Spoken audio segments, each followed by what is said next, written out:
Kelly Ripa has spent over 2 decades mastering the art of morning television. She's handled awkward silences, difficult celebrities, unexpected disasters, and every curveball live TV can throw. She's done it all with a smile that hides a razor-sharp wit, a wit that most guests never see because most guests don't require it. But on a Tuesday morning in March, Prince Harry walked onto her set with an attitude that demanded the full Kelly Ripa experience. He came expecting deference. He came expecting softballs. He came expecting that his title would shield him from the kind of scrutiny ordinary mortals face. He was wrong. Within 30 minutes, Kelly Ripa would deliver a masterclass in how to handle an entitled guest, landing comeback after devastating comeback, while her husband Mark backed her up with the precision of a well-trained tag team. By the time Harry ripped off his microphone and stormed off the set, he'd been verbally dismantled on live television. Before we dive into this incredible story, make sure you hit subscribe and smash that like button. Now, let's get into what really happened that morning. The familiar opening music of Live with Kelly and Mark filled the studio as the audience clapped enthusiastically. Kelly emerged first, radiant in a coral dress, followed by Mark, whose easy charm complemented her quick wit perfectly. They danced briefly to the music before settling into their hosting chairs. "Good morning, everyone," Kelly beamed. "We have an incredible show today. Seriously, Mark, I've been looking forward to this all week." Mark nodded warmly. "Our guest needs no introduction, though he's certainly provided many of his own over the years. He's a prince, a podcaster, a memoirist. Please welcome Prince Harry." The audience erupted in applause as Harry emerged from backstage. His smile was wide but didn't quite reach his eyes. The expression of someone who'd already decided this would be a performance rather than a conversation. He settled onto the guest's sofa with the posture of someone granting an audience rather than joining one. "Harry, thank you so much for being here," Kelly said warmly. "Thanks for having me," Harry replied flatly. "So," Kelly began, "you've been living in California for a few years now. How are you finding it?" Harry tilted his head with a slight smirk. "I don't really define myself by geography, Kelly. That's very American, isn't it? Reducing people to where they live." Kelly's smile didn't waver. "Well, we also define people by what they do. But you've been pretty quiet on that front lately, so I thought geography was the safer topic." The audience laughed. Harry's smirk faltered slightly. Mark jumped in smoothly. "Speaking of what you do, you've been working with your foundation. Mental health advocacy, veterans issues. How's that going?" "It's going well." Harry's response was clipped. "We're making real, substantive change, not the performative stuff that passes for activism these days." "That's great," Kelly said. "Can you tell us about any specific initiatives?" Harry sighed impatiently. "I get asked that constantly. Tell us something specific, as if my work can be reduced to sound bites for morning television." Kelly nodded thoughtfully. "You're right. Sound bites are terrible, so take your time. We've got a whole segment. Really paint the picture for us." Harry blinked, seeming caught off guard by the invitation. "Well, it's complicated. Systemic change doesn't fit neatly into—" "Take as long as you need," Kelly interrupted sweetly. "We're literally here for you. The floor is yours." An uncomfortable silence stretched as Harry searched for words. Mark filled it helpfully. "You know, most guests love this part, the chance to really explain their passion projects without time pressure." The work speaks for itself," Harry finally managed. Kelly smiled brightly. "Does it? Because I actually tried to research your foundation before today, and the website was mostly photos and mission statements. Very little about actual programs or measurable outcomes. We don't publicize everything we do." "Right, because publicity is bad. Except when it's Netflix documentaries or memoirs or podcast deals. Then publicity is fine." The audience stirred with surprised laughter. Harry's expression darkened. "That's different. Those are ways of telling my own story. To millions of people, very privately." Kelly's eyes sparkled with mischief. "I'm just trying to understand the distinction. Publicity for your charitable work is crass, but publicity for your personal grievances is noble?" Harry straightened in his seat. "You're twisting my words." "I'm using your words. There's a difference." "Mark, am I twisting?" Mark shook his head solemnly. "I heard the same thing you heard. He said he doesn't publicize his charity work. Then you pointed out that he does publicize other things. That's just logic." "Basic logic," Kelly agreed. "They teach it in regular schools, the kind without butlers. The audience laughed openly now. Harry's face reddened. I don't appreciate being mocked, and I don't appreciate being condescended to, Kelly replied smoothly. But here we are. Should we start over? I'll ask simple questions, and you can answer them without implying that I'm too stupid to understand your complex charitable work. Harry stared at her, clearly recalibrating. Fine, let's start over. Great. So, Harry, how are you? Really? I'm wonderful. Thriving, actually. Life has never been better. That's great to hear. You look... Kelly paused, studying him. You look like someone who's definitely thriving. I am. The constant need to say so is very convincing. Mark coughed to hide a laugh. Harry's jaw tightened. What's that supposed to mean? Nothing. Just that genuinely happy people usually don't need to announce it repeatedly. They just are happy. It radiates. But maybe you radiate differently in California. The light's different there. I am happy. Third time, Kelly noted.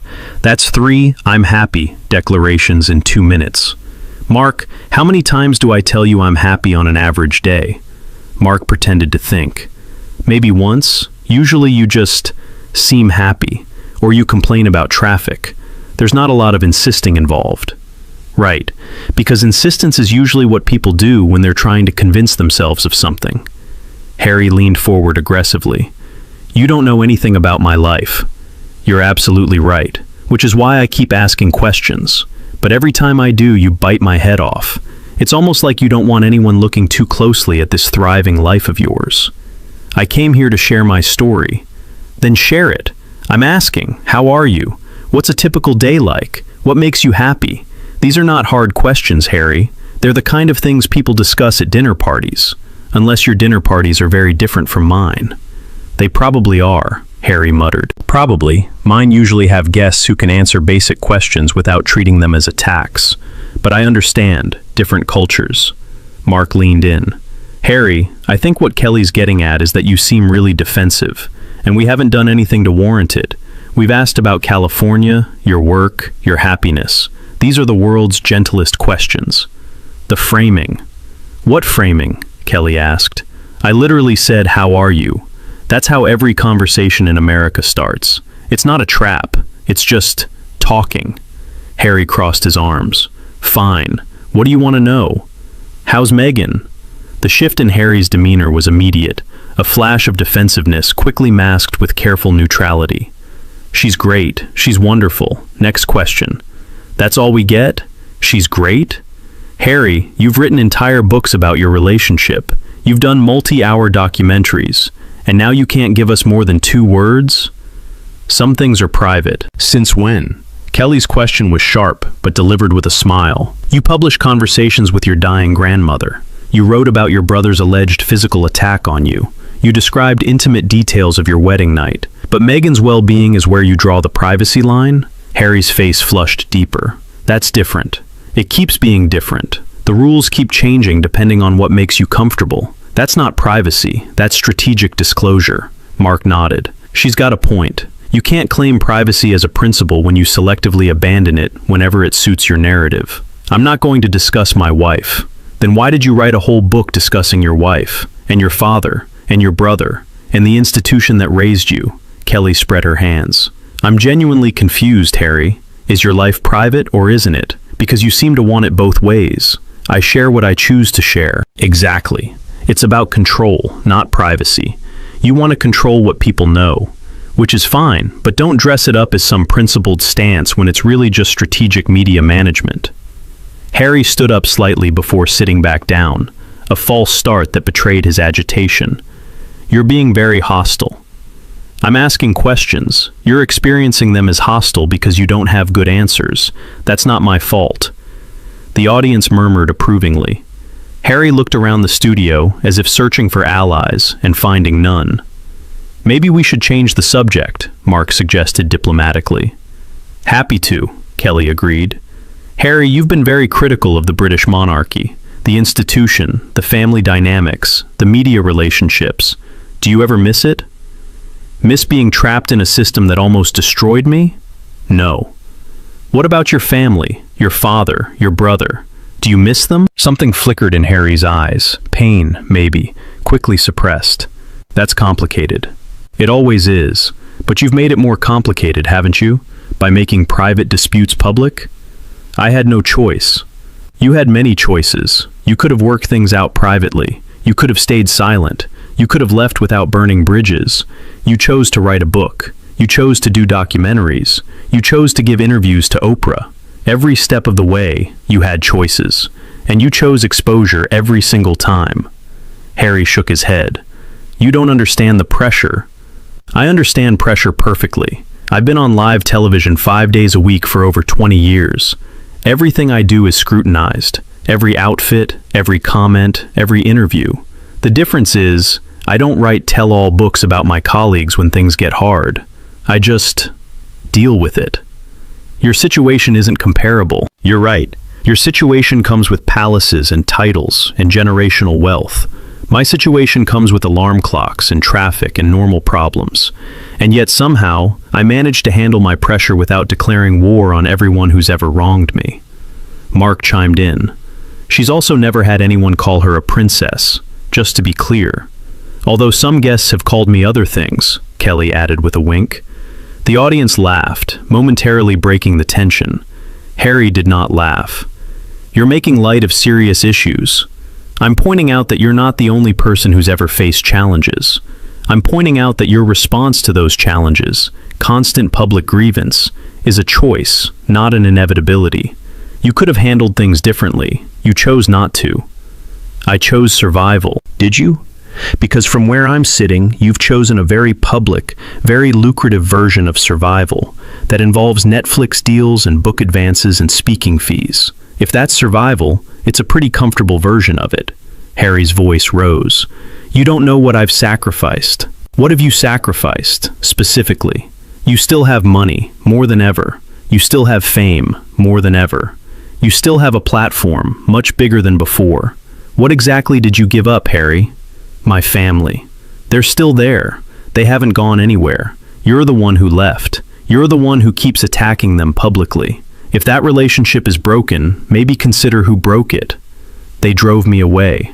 Or you drove yourself away and blamed them for it.